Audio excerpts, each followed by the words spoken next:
Hello good morning students, I am अलंकार सिन्हा। रामपाल स्मृति विधि महाविद्यालय में आपका हार्दिक स्वागत है। आज की वीडियो लेक्चर में हम लोग संपत्ति अंतरण अधिनियम 1882 पढ़ने जा रहे हैं। इससे पहले हम लोग दो वीडियो लेक्चर कर चुके हैं संपत्ति अंतरण अधिनियम 1882 पर। इन शॉर्ट एक बार देख लेते हैं। संपत्ति अंतरण अधिनियम 1882 17 फरवरी 1882 को पास हुआ था, यानी कि जो गवर्नर की मुहर है वो 17 फरवरी 1882 को लगा था। प्लस इन्फोर्समेंट डेट कब से लागू हुआ है? 1 जुलाई 1882 को संपत्ति अंतरण अधिनियम 1882 लागू हुआ है, इन्फोर्स हुआ है। कुल अध्याय 8 हैं। संपत्ति अंतरण अधिनियम में कुल 8 अध्याय हैं और 137 धाराएं हैं। इससे पहले हम लोग धारा 3 के डेफिनेशंस पढ़ चुके हैं और धारा 5 पढ़ चुके हैं। It means we had studied section 3 all definitions and section 5। Section 5 in the sense what section 5 is given that transfer of property, definition of transfer of property, संपत्ति अंतरण की परिभाषा दिया गया है, जो कि हम लोग पढ़ चुके हैं। आज की वीडियो क्लासेस में हम लोग देखने जा रहे हैं सेक्शन 6 धारा 6 क्या बताती है?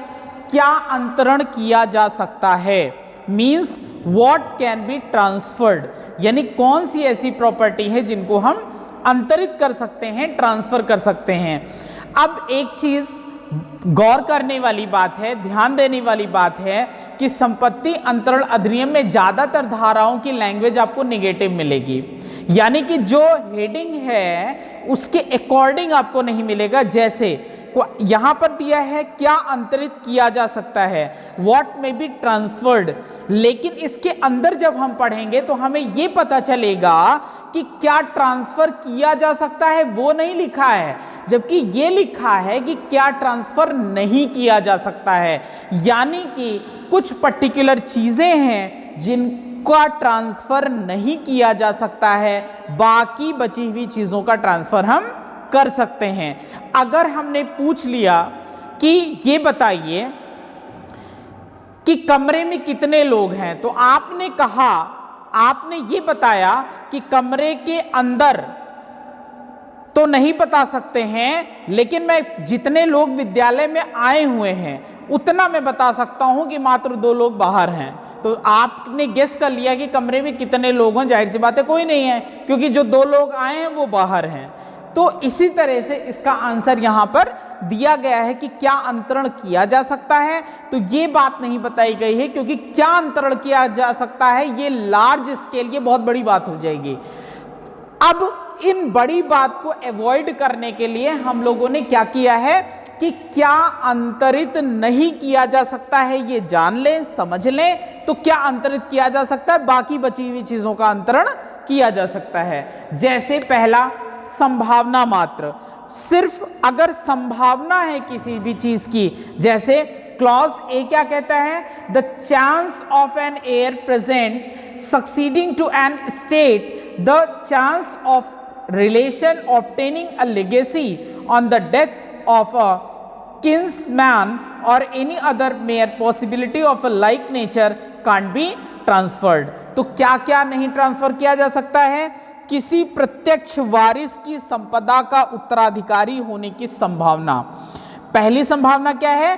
प्रत्यक्ष वारिस के उत्तराधिकारी होने की संभावना, यानी कि ए नाम का व्यक्ति, अगर कहा गया है कि ये पूरे जायदाद का वारिस है, तो इसकी संभावना कि इसका उत्तराधिकारी बी होगा, मात्र इस बात को हम ट्रांसफर नहीं कर सकते हैं, पॉसिबिलिटी को हम ट्रांसफर नहीं कर सकते हैं। दूसरा, कुल्ली की मृत्यु पर किसी नातेदार की वसीयत संपदा करने की संभावना, यानी कि अगर कुल्ली की मृत्यु हो जाती है, कुल्ली इन द सेंस जो घर का मुखिया है, उसकी मृत्यु हो जाती है, तो उसके बाद उसकी प्रॉपर्टी नातेदारों को वसीयत के माध्यम से अभिप्राप्त करने की, यानी प्राप्त होने की जो मात्र संभावना है, पॉसिबिलिटी है, पॉसिबिलिटी का ट्रांसफर नहीं हो सकता है।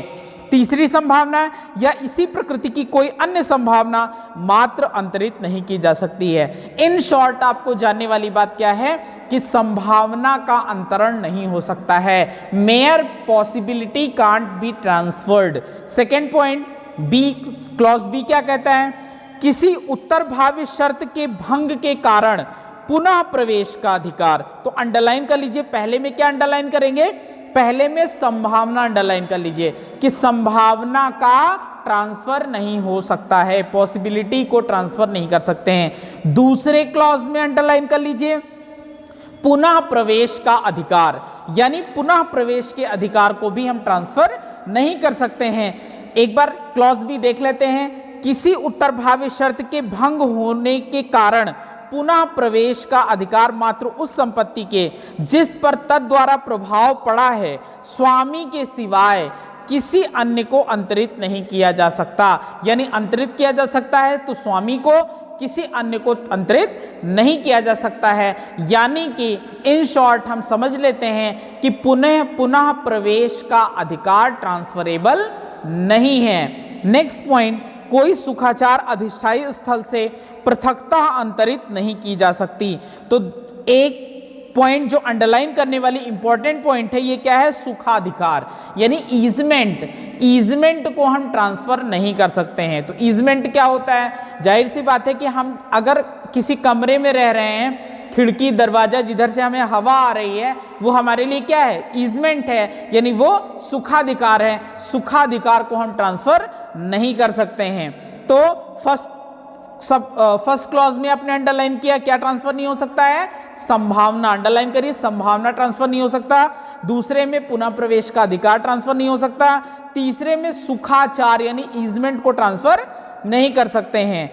फोर्थ पॉइंट देखते हैं, संपत्ति में का ऐसा हित जो उपयोग में स्वयं स्वामी तक ही निर्बंधित है उसके द्वारा अंतरित नहीं किया जा सकता है। यानी कि जो फोर्थ पॉइंट है ये निर्बंधित हित की बात करता है, रिस्ट्रिक्टेड इंटरेस्ट की बात करता है।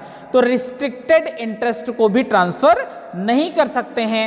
An interest in property restricted, word आया है, टर्म आया है रिस्ट्रिक्टेड। इंटरेस्ट, इंटरेस्ट का मतलब हित और रिस्ट्रिक्टेड का मतलब निर्बंधित। अगर कोई ऐसा हित है जो निर्बंधित है, निर्बंधित हित का ट्रांसफर नहीं किया जा सकता है। An interest in property restricted in its enjoyment to the owners personally can't be transferred by him.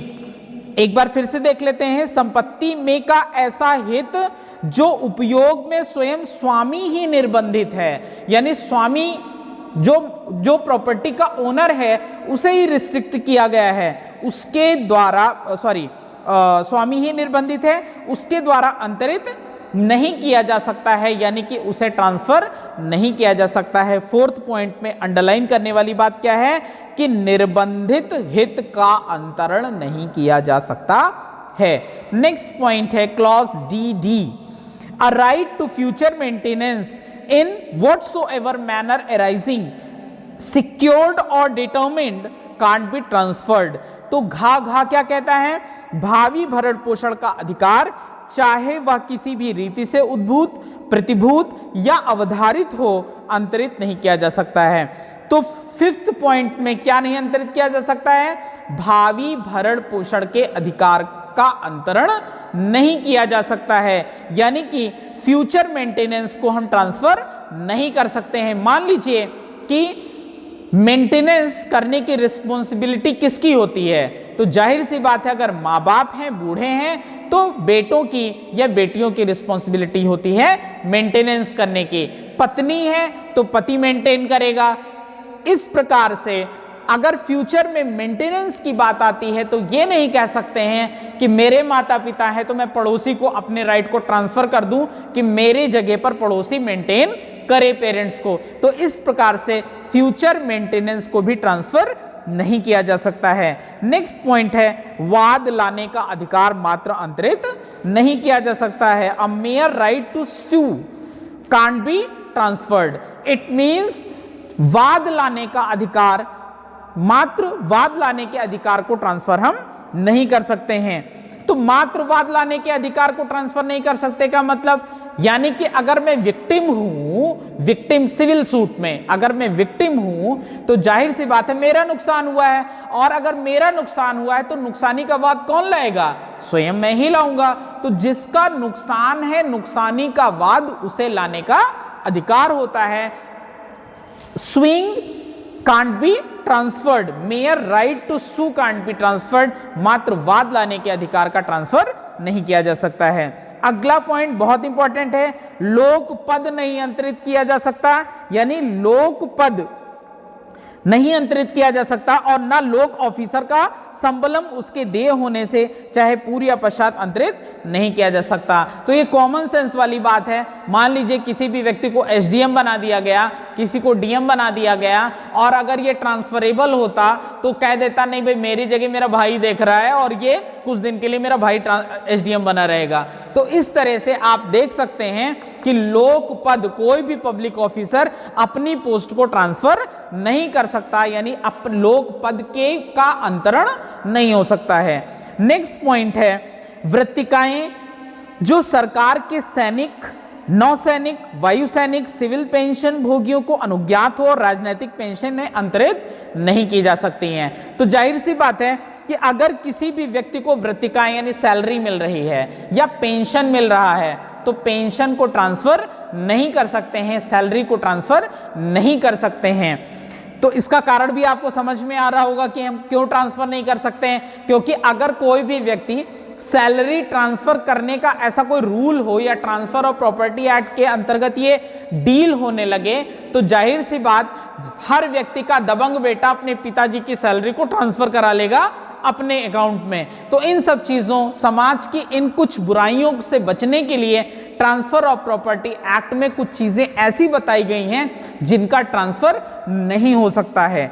अगला पॉइंट देख लेते हैं कि विधि के विरुद्ध होने वाला अंतरण, कोई भी ऐसा अंतरण है जो विधि के विरुद्ध हो रहा है वो भी ट्रांसफरेबल नहीं होगा। जैसे कोई भी अंतरण जहां तक कि वह तद्वारा उस हित की जिस पर प्रभाव पड़ा है प्रकृति के प्रतिकूल हो, यानी कि नेचर के अगेंस्ट हो, लॉ के नेचर के अगेंस्ट हो, जो भारतीय संविधान अधिनियम 1872 की धारा 23 के अर्थ के अंतर्गत किसी विधि विरुद्ध उद्देश्य या प्रतिफल के लिए हो, या जो ऐसे व्यक्ति को जो अंतरित के विधिता निर्हित हो नहीं किया जा सकता है। तो जाहिर सी बात है, इट्स वेरी क्लियर कि कोई भी ऐसा अंतरण जो विधि के विरुद्ध होगा उसका अंतरण नहीं हो सकता है। तो विधि के विरुद्ध होने वाले कुछ अंतरण ऐसे होते हैं, यानी कि आप देख लेंगे कि कुछ ऐसे भी अंतरण होते हैं जो इंडियन कॉन्ट्रैक्ट एक्ट के सेक्शन 20 में बताए गए हैं कि कौन से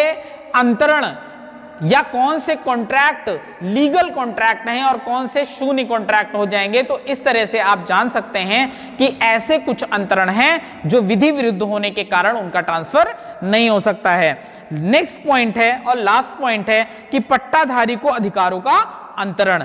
लास्ट पॉइंट है कि धारा की कोई भी बात अधिभोग का अंतरणीय अधिकार रखने वाले किसी अभिधारी को उस संपदा के फॉर्मर को जिस संपदा के लिए राजस्व में व्यतिक्रम हुआ है या किसी प्रतिपाल्य अधिकरण के संप्रबंध के अधीन किसी संपदा के पट्टेदार को ऐसे अभिधारी, फॉर्मर या पट्टेदार के नाते अपने हित का समुन्देशन करने के बारे में प्राधिकृत करने वाली नहीं समझी जाएगी। यानी कि कोई भी ऐसा अंतरण जो पट्टाधारी के अधिकार से संबंधित है, पट्टाधारी के अधिकारों का अंतरण नहीं किया जा सकता है। एक बार अगर किसी प्रॉपर्टी को ए नाम के पर्सन को लीज कर दी गई तो लीजी को जो राइट होगा उस प्रॉपर्टी पर, उस राइट को ट्रांसफर नहीं किया जा सकता है। तो इस प्रकार से आपने क्या देखा आज कि संपत्ति अंतरण अधिनियम की धारा 6 के अंतर्गत वो कौन सी संपत्ति है जिनका अंतरण